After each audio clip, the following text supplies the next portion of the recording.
This is the procedure for replacing an ink cartridge on the Addmaster check validation receipt printer. First, remove the cover.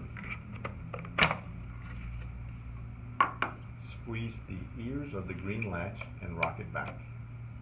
Remove the spent cartridge. Now place the new cartridge in the carriage assembly, but first remove the blue tape.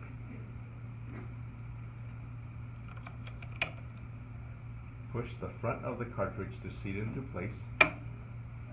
Lock the latch into place and replace the cover.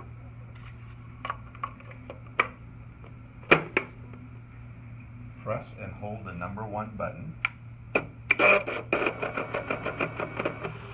That will print the status sheet.